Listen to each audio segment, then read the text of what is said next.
Assalamualaikum warahmatullahi wabarakatuh. Salam jumpa pemirsa Dharma TV yang di rumah. Senang sekali rasanya saya Anti Arjanti bisa hadir kembali untuk menjumpai Anda semua dalam program Ngobras, Ngobrol Santai pemirsa. Ya, selama 1 jam ke depan saya akan menemani Anda semuanya dengan segudang informasi terkini yang sedang hangat diperbincangkan di kawasan Malang Raya pemirsa. Di antaranya ada genre puisi baru yang dinamakan puisi essay ya. Dan tentunya saya tidak sendirian pemirsa, karena saya bersama dengan Bapak Samsuswit. Ini beliau selaku Ketua Humas 1 Pena Jawa Timur pemirsa. Dan gak asing dengan beliau pemirsa ya. Oke. Halo Bapak Samsus. Halo. Apa kabar hari ini Pak Samsus? Sehat-sehat. Oke. Walaupun cuaca mendung ya. Cuaca mendung, tapi mendukung ya hari ini. Iya.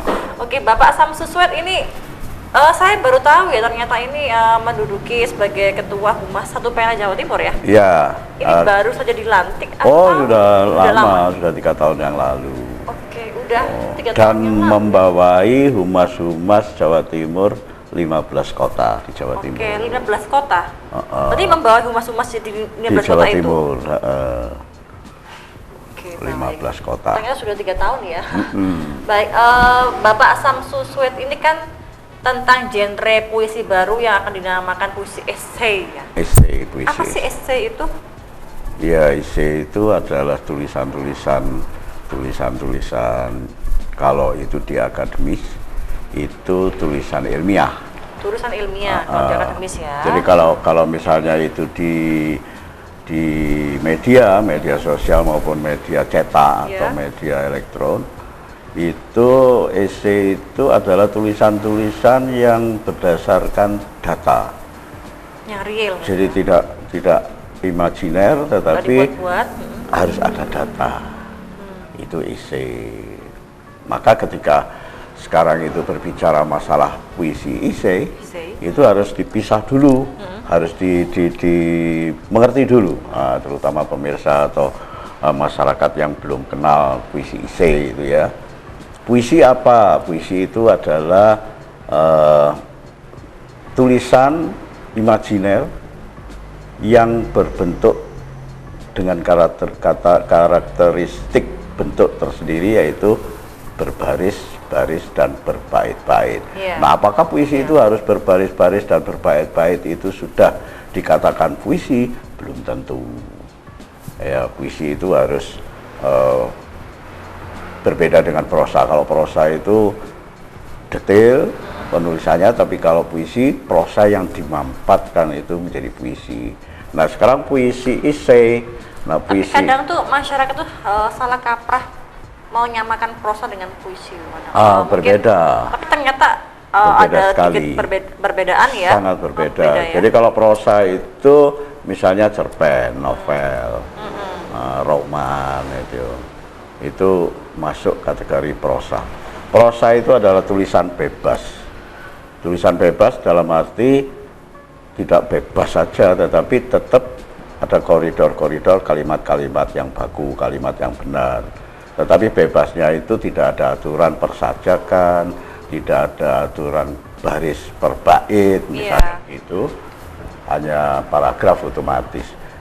Kalau puisi itu ada aturan-aturan tertentu, baris dan bait. Tetapi itu puisi lama. Sekarang puisi baru bebas juga, tetapi unsur yang paling diperhatikan dalam puisi adalah pemampatan kalimat. Kalimat itu tidak terlalu boros. Ada kata-kata sambung yang harus dihilangkan, misalnya yang, itu nya, itu ada kata depan, kata bantu itu yang harus dihilangkan, dan mampat. Berbeda sekali dengan prosa. Nah, kemudian kalau itu dihubungkan dengan puisi essay, nah sementara essay itu adalah tulisan-tulisan by data, tulisan-tulisan yang ada datanya. Maka ketika itu puisi essay, maka puisi itu tidak hanya mengandalkan imajiner, tetapi mengandalkan data yang ada di essay. Misalnya ada berita tentang bencana Iya. Nah, ini. Terus kemudian kita mau menulis puisi IC. Maka puisi IC itu berdasarkan bencana yang ditulis dalam berita. Tidak boleh kita mengarang-arang, mengimajinasikan tentang bencana yang ombaknya besar, batu-batu kentir misalnya begitu. Pokoknya imajiner ya. Nggak boleh ya. Iya, by data, by berita itu tadi. Misalnya kalau yang bencana berarti gimana? Ya kan, Ya, ketika gimana sekarang ini kan tulisannya? banyak sekali berita tentang bencana. Apalagi Sumatera sekarang ya. Sumatera sekarang bencana banjir, bandang. Itu menulis puisinya ya harus by data. Misalnya korbannya terkubur sebanyak 1000 jiwa misalnya begitu. Nah, ini dalam puisi kita tambah-tambahi bagaimana 1000 jiwa itu benar-benar menyentuh hati pembacanya, itu dalam bentuk puisi. Kalau berita kan sudah di Sumatera pada hari ini, pada tanggal sekian, jam sekian terjadi bencana banjir dengan menelan korban 1000, sudah titik. Iya. Kalau berita kan begitu. Nah, ini puisi IC dari 4 kalimat itu bisa menjadi 1 bait misalnya begitu. Bisa diindah-indahkan. Itu puisi IC, Mbak Anti. Berarti nganu ya, untuk puisi IC sendiri ini sebetulnya termasuk baru nggak di dunia sastra? Baru ya. Baru sekitar tahun 2024. Anu berarti setahunan ya? Iya, dua tahunan ya? Tahun 2 tahun. Kenapa itu muncul? Iya. Itu karena tanyakan. waktu itu kan tahun 2024 itu kan saat-saat pasca pemilihan presiden. Nah, di situ kan ada banyak pro kontra. Oke. Pro kontra, pronya Jokowi, ya. pronya Prabowo. Baswedan, Anies Baswedan, ya itulah. Itu kan pro kontra. Banyak seliweran berita-berita yang negatif, tentu saja karena karena kontra tentu ada negatif. Nah, pro kontra yang berseliweran di media sosial itulah akhirnya pencetus dari puisi IC ini itu, wah ini harus diindahkan berita-berita kalau begini, ini bisa memprovokasi masyarakat, ini harus diperhalus bahasanya, muncullah puisi IC itu. Siapa yang pertama kali memperkenalkan puisi IC? Yang pertama kali itu adalah Bapak Denny J.A. Denny J.A. Bapak Denny J.A. itu di Jakarta. Jadi sebelum yang punya Denny J.A. Foundation itu ya? Denny J.A. Foundation ini. Kemudian? Denny J.A. Foundation ini sebelum menciptakan puisi IC itu sudah membentuk satu komunitas sastra yang dinamakan Satu Pena. Satu Pena itu tersebar seluruh Indonesia, bahkan Asia. Kalau yang Denny J.A. Foundation ini di mana tempatnya? Di Jakarta. Jakarta. Oke. Di Jakarta berarti juga ada Satu Pena ya? Iya, Satu Pena ini dari se-Indonesia ada. Bahkan di Malaysia ada, Singapura ada. Oke. Di luar negeri pun juga ternyata ada ya? Ada Satu Pena. Kemudian si Denny J.A. ini memperjuangkan dalam rangka puisi IC tadi ya, itu memperjuangkan memasyarakatkan puisi IC pada masyarakat, bagaimana agar masyarakat bisa menerima puisi IC ini. Tentu ada pro kontra juga, tentu dengan penyair-penyair yang lama, iya, penyair-penyair senior. Pasti itu. Apa ini puisi IC ini kok nganeh-nganeh, Iya. gitu. Ya itu biasa, pro kontra itu biasa, tetapi terus Denny J.A. Foundation ini melalui Satu Pena itu selalu memasyarakatkan puisi IC. Bahkan sekarang ada lomba menulis puisi IC, membaca puisi IC, kemudian menulis IC juga, itu hadiahnya puluhan juta. Membaca puisi IC aja juara pertama mendapat hadiah 10 juta. Membaca saja? Membaca saja. Puisinya karya Denny J.A. Itu. Kenapa biayanya besar, hadiahnya besar? Itu ya memang itu tadi, tujuannya memasyarakatkan puisi IC agar berita-berita yang negatif itu bisa diperhalus bahasanya melalui bentuk-bentuk puisi. Begitu, Mbak Anti. Tapi memang kebanyakan kalau untuk puisi itu memang dasarnya dari sindiran dari berita-berita negatif ya? Puisi-puisi Bukan. atau gimana? Mengantisipasi. Jadi ada juga berita-berita yang bagus, misalnya kemarin beberapa 2 minggu yang lalu kira-kira itu ada pas haulnya Gus Dur. Itu juga Satu Pena Jawa Timur ini mengundang seluruh penulis Jawa Timur untuk menuliskan tentang Gus Dur dalam bentuk puisi isi. Nah, tentu yaitu tadi koridornya tentu harus by data. Maka ketika menulis puisi itu di bawahnya selalu ada sumber referensi, sumber beritanya dari mana, supaya para pembaca bisa meng-cross-check-kan bener gak puisi ini, mengatakan seperti itu bener gak, mana beritanya, ada di bawahnya tulisan itu, gitu. Baik, kan tadi ini kan puisi isi ditetuskan oleh Denny J.A. tahun 2024. Ya, sekitar 2024. Kala itu ketika pemilu ya waktu itu ya. Berarti pasca pemilu dan pemilu itu. Oke, waktu pemilu dan juga pasca dan juga ketika pemilu kan. Kemudian dari teman-teman seperti teman-teman sastrawan di kawasan sana bagaimana cara mereka akhirnya bisa menerima bahwa ini sudah ada puisi isi yang hadir? Ya, rata-rata ketika mereka pro kontra mesti ya, tetapi kita berbicara yang menerima. Ketika yang menerima ini, kebanyakan akan lebih mudah untuk membuat sebuah puisi. Kenapa demikian? Karena sudah ada sumber tulisan dari isi tadi ya, dari sumber tulisan tadi, kemudian tinggal merubah menjadi puisi, begitu. Oke, baik. Oke, Pak Samsuswet, kita rehat dulu ya, kita ngopi di belakang dulu. Oke. Tetap dalam program acara Ngobras, ngobrol santai usai jeda, jangan kemana-mana.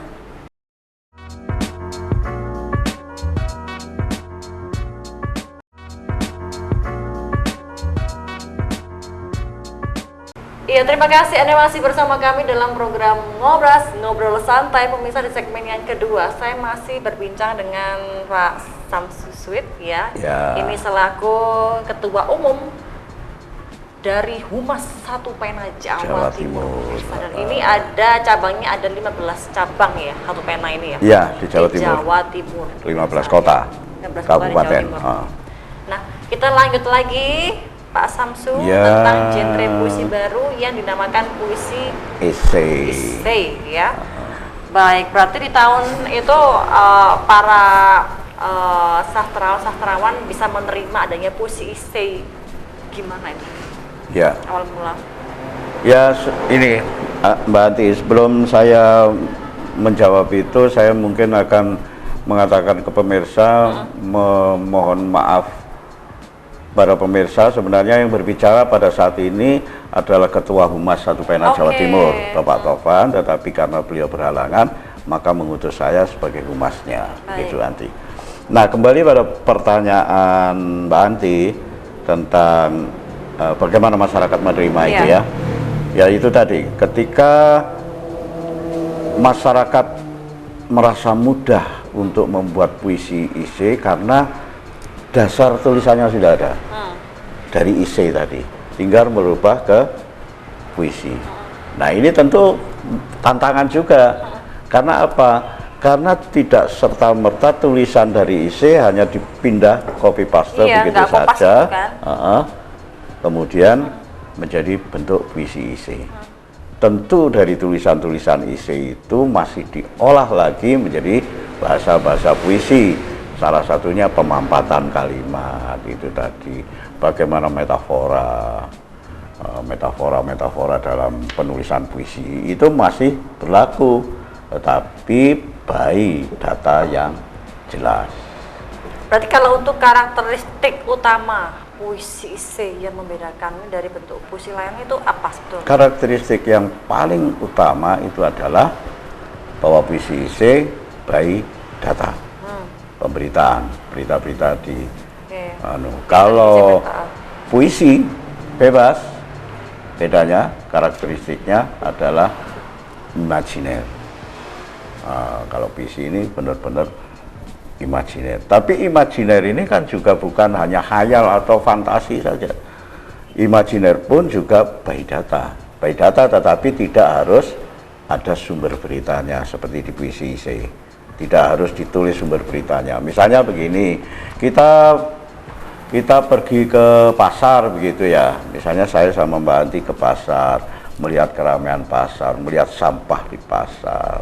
Nah, itu kita mau berpesan pada masyarakat jangan buang sampah di pasar sembarangan. Kalau berkunjung ke pasar kemudian suasananya nyaman, itu malah enak kita berkunjung, kan begitu. Nah, itu menjadi salah satu bahan dasar imajinasi kita untuk menulis puisi. Datanya seperti itu, tanpa harus data berita yang sudah tertulis di media koran maupun di media sosial. Itu ya, itu akhirnya akan membedakan karakteristik daripada puisi esai dan puisi bebas seperti itu, Andi. Kalau untuk puisi esai kan apakah sama juga sesuai kalau selain puisi esai yang puisi lain itu apakah sama juga sesuai by data atau imajiner?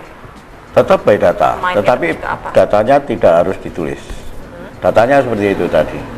Jadi karya seni, baik itu puisi maupun lukisan atau apapun karya seni, itu kan seseorang seniman itu kan punya gagasan. Pertama gagasan dulu. Gagasan besarnya apa? Oh, gagasan besarnya saya akan berbicara tentang lingkungan. Nah, misalnya begitu, gagasan itu. Maka dieksekusi menjadi proses kreatif, proses berkarya. Lingkungan.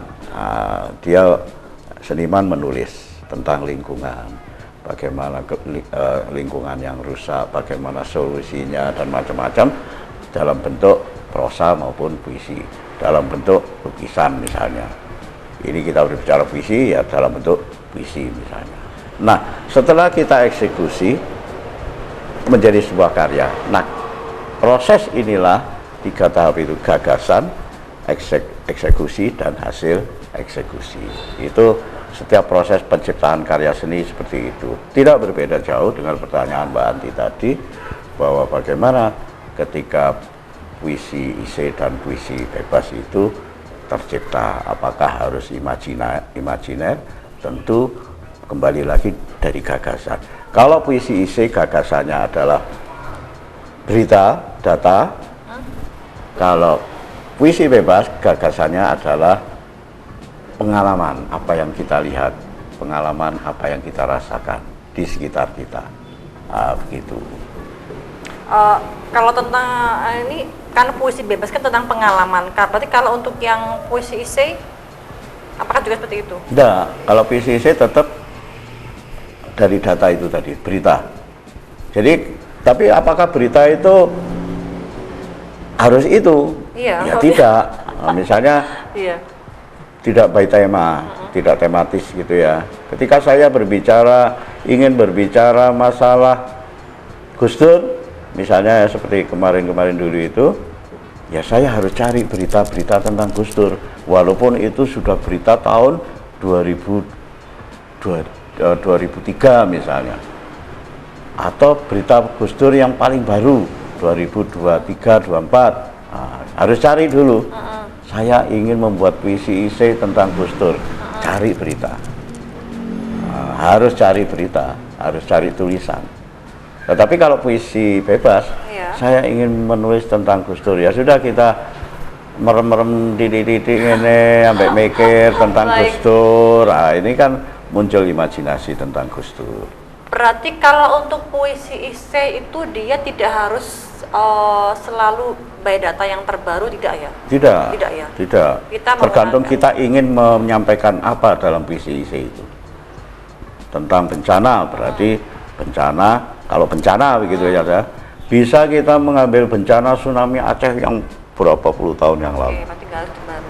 Bencana Merapi, bisa kita mencari data bencana Merapi tahun lalu. Gunung Kelut misalnya seperti itu. Bebas, tapi ya itu tadi, berita, data. Kalau secara struktur kan tadi kan dari biodata, kemudian dari Imagineer, kemudian apalagi yang paling mendasar dari puisi isi?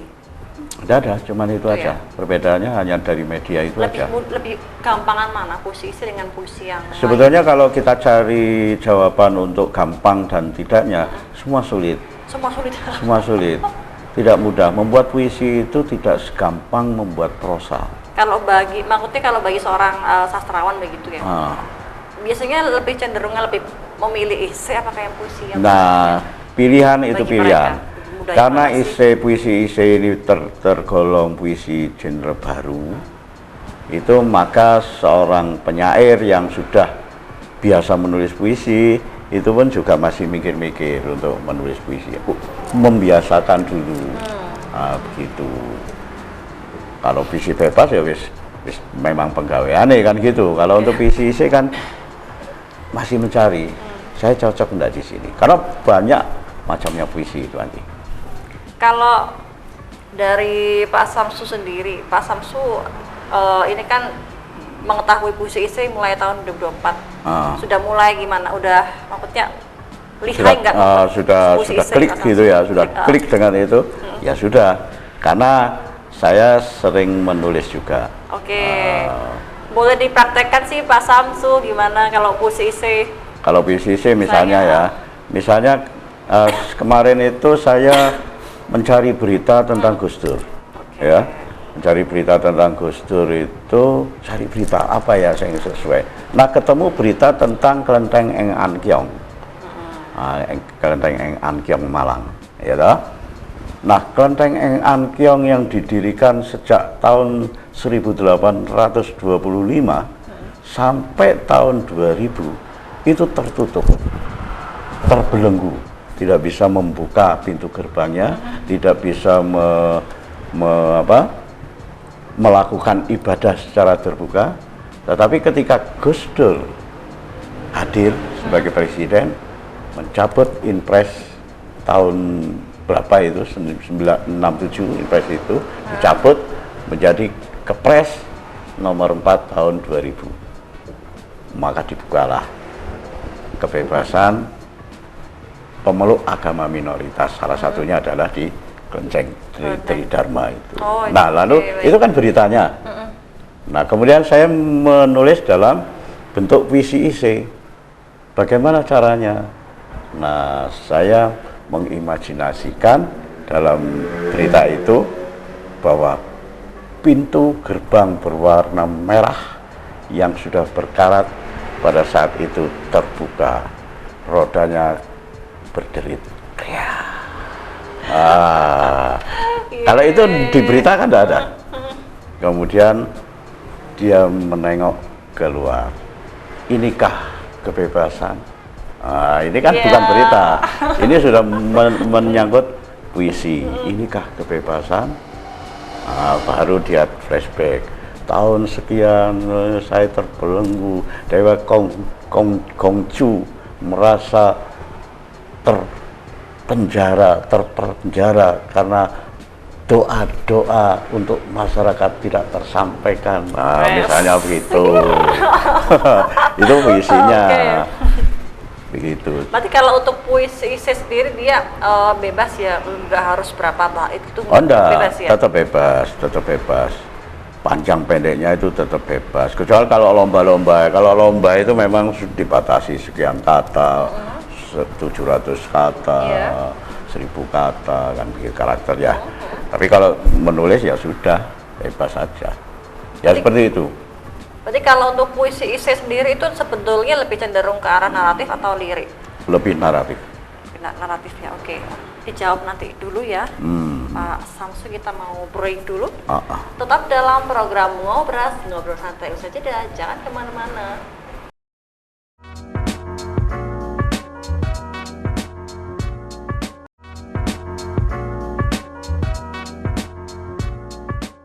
Baik, terima kasih pemirsa, Anda masih bersama dengan kami di program Ngobrol Santai, segmen yang ketiga pemirsa. Saya masih bersama dengan Pak Samsu Sweet, ini selaku dari Ketua Humas 1 Pena Jawa Timur pemirsa ya. Halo Pak Samsu. Halo. Sudah selesai ngopinya?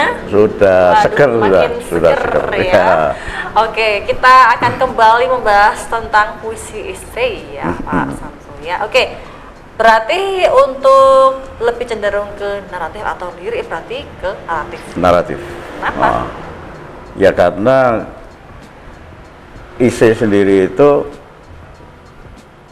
penulisannya sudah naratif, sudah seperti prosa.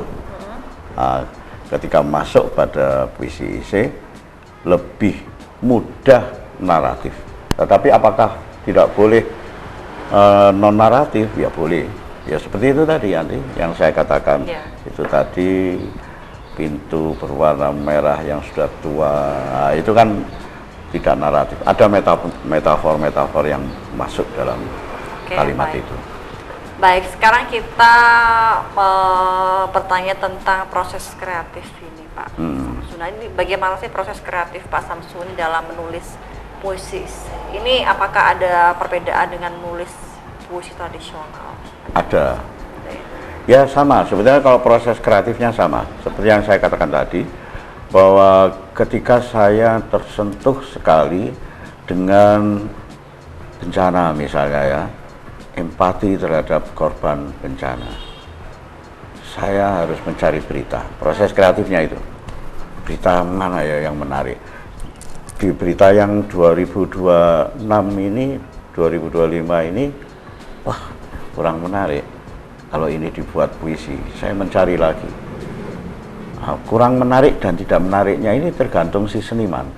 Ingin menyampaikan apa? Ingin menyampaikan sisi sosialnya, atau ingin menyampaikan sisi psikologis dari korban bencana.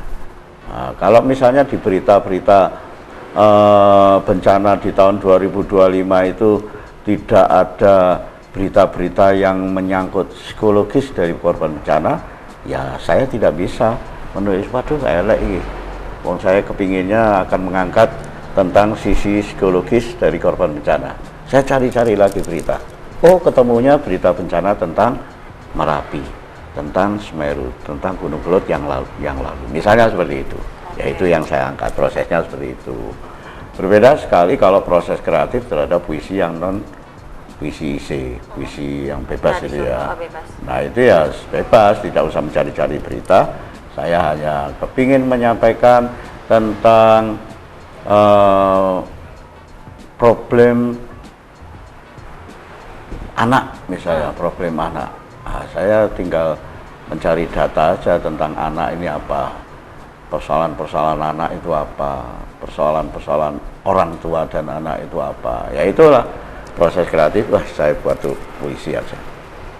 Begitu. Kalau anak-anak sekarang kan ya bukan anak-anak sih, banyak juga orang-orang dewasa yang suka menulis roman-roman ya toh, percintaan gitu. Yang paling gampang itu.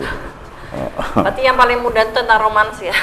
Kadang-kadang karena suasana hati yang dalam. Apalagi yang sedang mengalami kan makin mudah menulisnya. Kalau gampang. Oke, baik. Tapi kalau untuk bentar, kalau menulis puisi itu mungkin hampir sama dengan menulis lagu nggak sih? Ada sama. Contohnya seperti lagu-lagu Ebit G. Ade. Iya, betul. Lagu-lagu Ebit G. Ade itu liriknya itu puisi. Jawa Tejo itu lirik-liriknya berbentuk puisi. Ya banyak sekali Taufik Ismail, Umar Ismail itu puisi yang dilakukan oleh penyanyi. Itu sama sebetulnya. Hanya ini dilakukan. Tetapi perlu juga diketahui musikalisasi puisi dan lagu itu berbeda. Musikalisasi puisi itu tidak sekedar puisi yang dilakukan, tetapi harus bunyi-bunyian yang bisa menggambarkan isi puisi itu. Oh, itu gimana? Jadi misalnya kalau pertanyaan Mbak Anti tadi tentang lagu apakah sama dengan puisi? Ya, karena syair-syairnya adalah syair-syair puisi. Iwan Fals itu puisi semua syair-syairnya. Nah, sehingga banyak yang merancukan pemahaman pengertian tentang musikalisasi puisi. Itu pokoknya puisi diiringi musik gitu. Itu menjadi apa bedanya dengan lagunya Iwan Fals. Jadi itu masih rancu di sini. Yang membuat rancu itu apa ya? Awal mulanya yang bikin rancunya itu? Yang bikin rancu ya itu tadi, kita berbicara musikalisasi puisi tapi kok prakteknya lagu. Nah gitu. Kan tidak ada bedanya dengan EVTAD atau lagu itu. Memang semestinya bagaimana? Nah, mestinya kalau misalnya kita dalam puisi itu ya, kalau musikalisasi puisi, misalnya puisi itu gunung itu meletus dengan lava merah yang menganga, misalnya kata-katanya seperti itu. Nah, bagaimana menciptakan musik yang bisa menggambarkan gunung meletus dengan lava yang memerah? Nah, itu ya kita dengan perkusi atau drum yang itu kan sudah bisa menggambarkan tentang itu tadi, puisi apa, meletus yang memerah lava. Nah, gitu mestinya. Berarti maksudnya iringan musiknya sesuai dengan apa itu isi puisinya, isi betul. puisinya itu. Nah, puisinya baru dibaca sedikit-sedikit,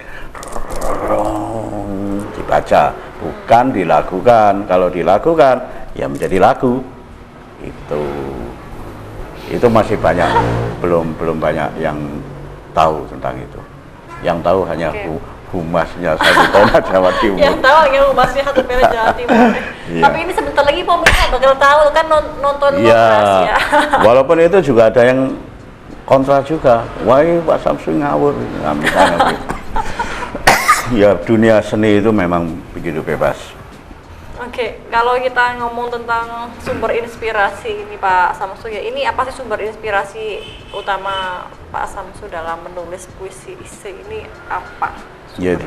Sumber inspirasinya yaitu tadi ketika misalnya ya saya malam-malam itu duduk melihat YouTube, melihat Google ya, googling ini ono berita-berita, wah ini menarik gitu. Nah, itu. Ini akan saya buat puisi aja. Bentuknya apa? Saya tak milih puisi isi. Ya sudah, konsekuensi ketika kita memilih puisi isi, maka bentuk penulisannya harus puisi isi. Kalau kita memilih, tak kayak ini puisi bebas saja, konsekuensinya ya harus menulis sesuai dengan puisi bebas, begitu. Oke, kalau dari teman-teman dari Satu Pena Jawa Timur sendiri ini juga tentang musikalisasi puisi juga paham ya orang ya? Belum, masih kemarin aja masih ada musikalisasi puisi. Lagi lagu atau musikalisasi puisi ya, saya masih. Itu waktu di mana? Ya ada pementasan pertemuan bebas saya, bukan acara khusus gitu. Enggak musikalisasi puisi, loh, lawan puisi ke lagu. Wah itu masih itu banyak. Apakah harusnya itu diluruskan atau bagaimana? Ya mestinya harusnya diluruskan. Seperti saya ini kan yang mempunyai pemikiran seperti itu harus meluruskan. Tapi kan belum ada wadah untuk meluruskan. Dari teman-teman penyair mungkin nggak ada yang waktu itu. Misalnya Satu Pena mengadakan ya bukan seminar lah, misalnya sarasehan gitu ya, sarasehan tentang musikalisasi puisi. Nah, saya akan berani mengatakan seperti itu. Mudah-mudahan setelah ini ya.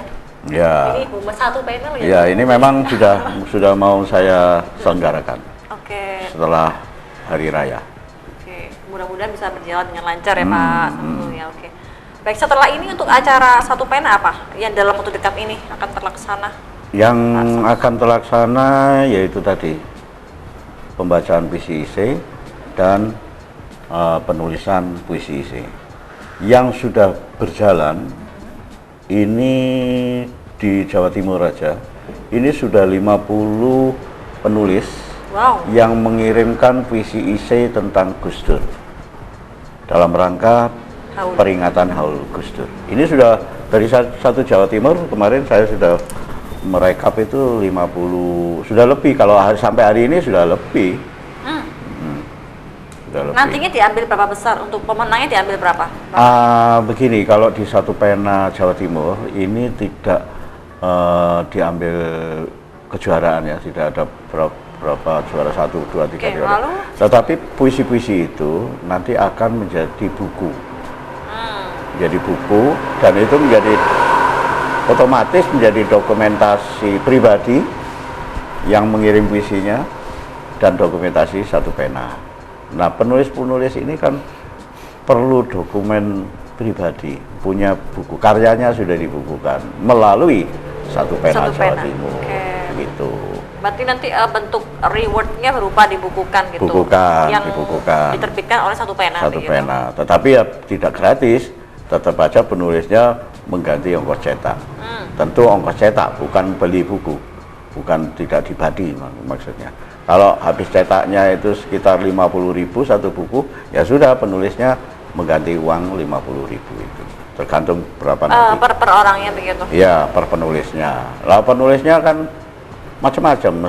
Seperti saya misalnya, wah saya tak beli 3, 1 untuk saya, 2 untuk teman saya, misalnya begitu. Baik, kita lanjut lagi nanti dulu Pak Samsu, kita mau lewat dan rehat dulu ya. Tetap dalam program Ngobras, ngobrol santai, usai jeda, jangan kemana-mana.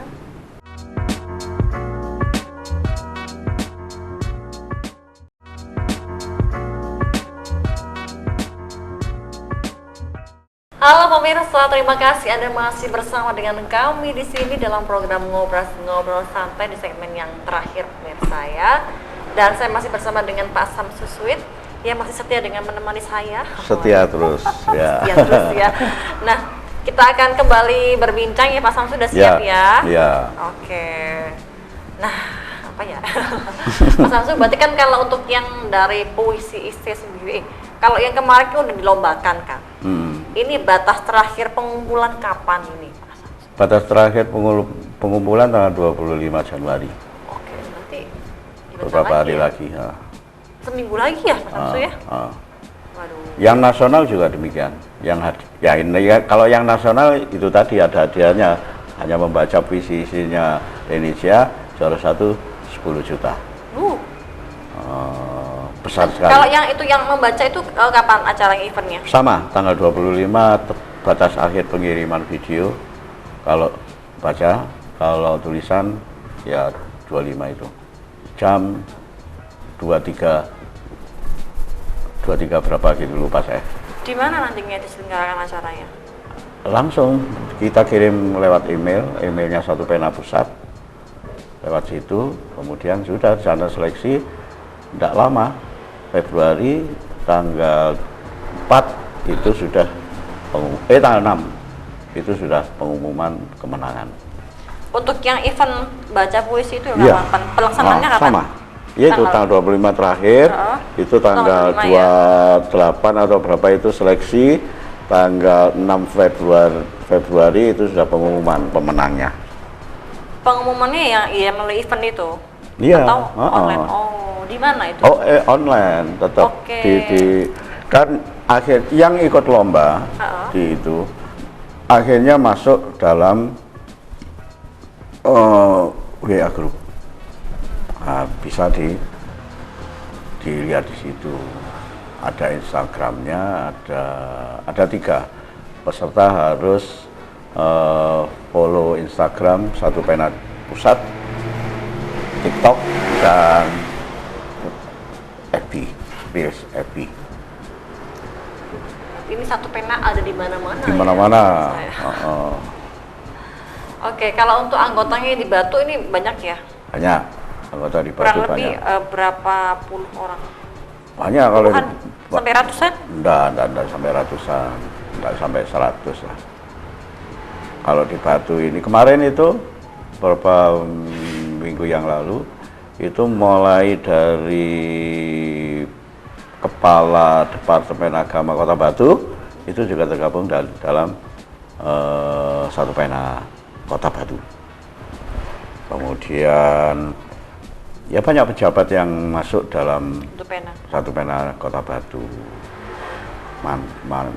Mantan Oke. pejabat. Berarti kalau untuk dampak sendiri ini, kalau untuk dampak puisi isi terhadap pembaca dan masyarakat itu sudah mulai terlihat belum, Pak?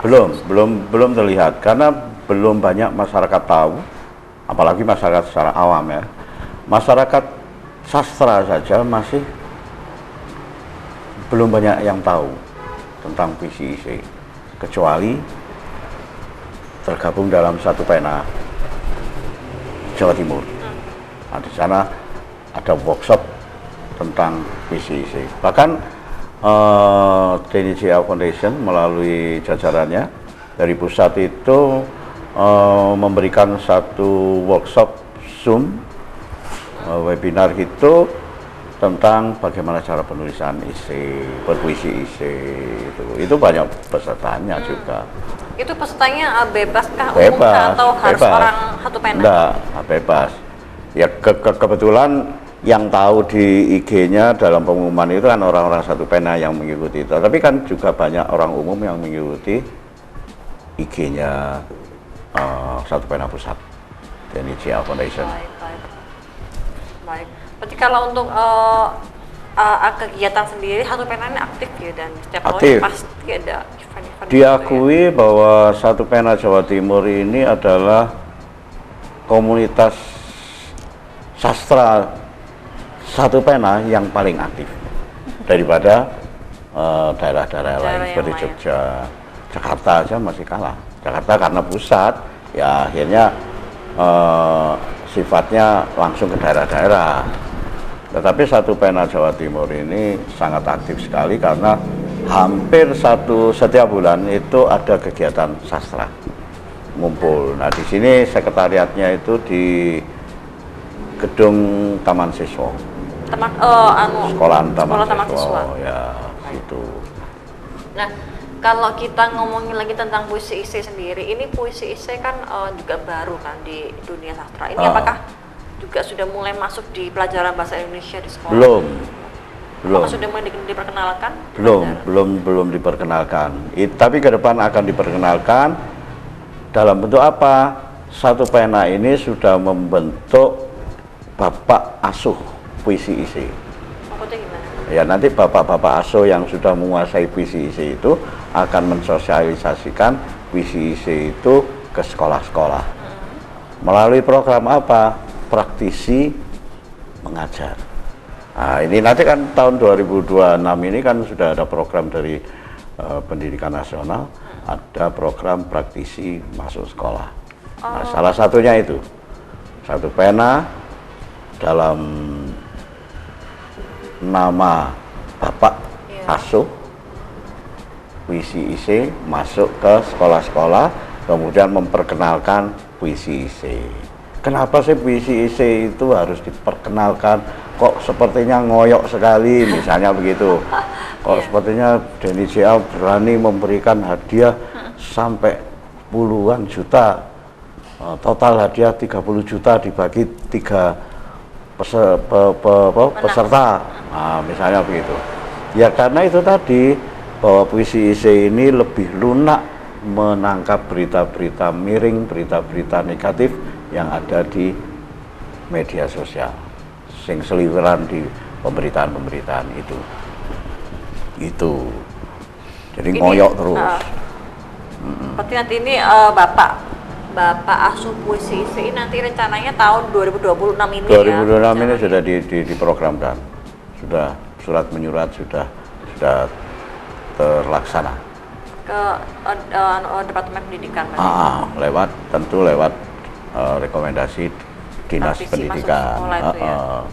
Berarti ini programnya Dinas Pendidikan ya maksudnya, yang ini. Programnya tetap dari Satu Pena Jawa Timur, tetapi kulonwonnya Dinas Pendidikan. Nah, Dinas Pendidikan ini merekomendasikan Satu Pena ke sekolah-sekolah untuk memberikan materi puisi isi. Begitu. Berarti kan ini tahapannya sudah mulai surat menyurat ke bagian terkait, ini sudah sampai mana ini? Ya tinggal jawabannya. menunggu realisasinya aja. karena mungkin ini masih awal-awal tahun dan ini nanti akan terhambat oleh bulan Ramadan. Kemungkinan ada kegiatan-kegiatan lain yang sifatnya agamis. Itu mungkin ini nanti setelah Ramadan lah. Kalau tantangan sendiri ini Pak Samsu, ini apa ada tantangan dalam memperkenalkan puisi IC kepada masyarakat luas? Ya karena tantangannya jelas berat, ya karena masyarakat kan sudah biasa mengenal puisi-puisi bebas seperti itu.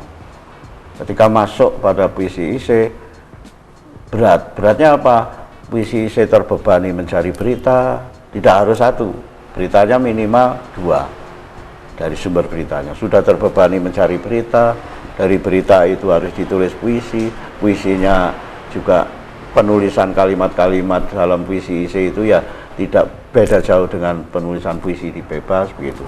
Jadi ini kendala-kendala yang memang tidak semua orang bisa menerima kehadiran puisi IC, tidak semua penyair bisa menerima kehadiran puisi IC, itu kendala-kendalanya.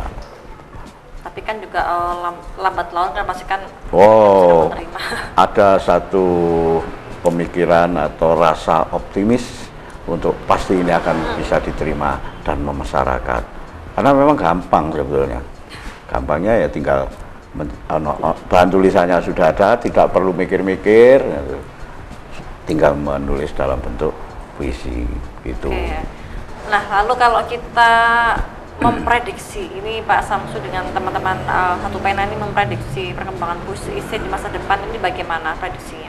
Akan sangat bagus. Kenapa demikian? Karena itu tadi. Karena orang sekarang ini anak-anak generasi muda ini jangan diremehkan. Karena era sekarang ini sudah muncul yang namanya gemar membaca. Kalau dulu 2 tahun, 3 tahun yang lalu ini kan kita masih mengkampanyekan gemar membaca, gerakan literasi, begitu kan? Kalau sekarang coba Mbak Anti jalan-jalan ke Gramedia atau ke Jalan Wilis di Malang itu, toko buku-buku itu. Ya, Wilis. Di sana sudah dipenuhi oleh anak-anak muda, baik SMA maupun mahasiswa, bahkan membaca di tempat. Artinya sekarang ini gerakan-gerakan literasi itu tidak harus didengung-dengungkan, tetapi anak-anak sudah melakukan. Itu gemar membaca. Pak Samsu, ini pertanyaan terakhir, harapan ke depannya seperti apa disampaikan ke pemirsa dan juga ya harapan saya dari Humas Satu Pena Jawa Timur itu tentu teman-teman penyair, khususnya penyair, itu tidak usah alergi dengan kehadiran puisi-puisi yang sifatnya baru bagi kita, karena perkembangan puisi itu sejak tahun 20 itu sudah berganti-ganti. Ada angkatan 20, angkatan Balai Pustaka. Nah sekarang ada puisi baru, ya seperti itulah dinamika perkembangan sastra. Oke, luar biasa. Ini kita sudah penutupan Pak Samsu. Terima kasih. Saya doakan semoga sukses dan lancar untuk segala kegiatan Satu Pena Jawa Timur. Amin. Dan pemirsa Dama TV yang di rumah, tidak terasa kita di penghujung acara. Saya Anti Arjanti dan kru mohon pamit dari depan Anda. Terima kasih. Sampai jumpa. Wassalamualaikum warahmatullahi wabarakatuh. Waalaikumsalam.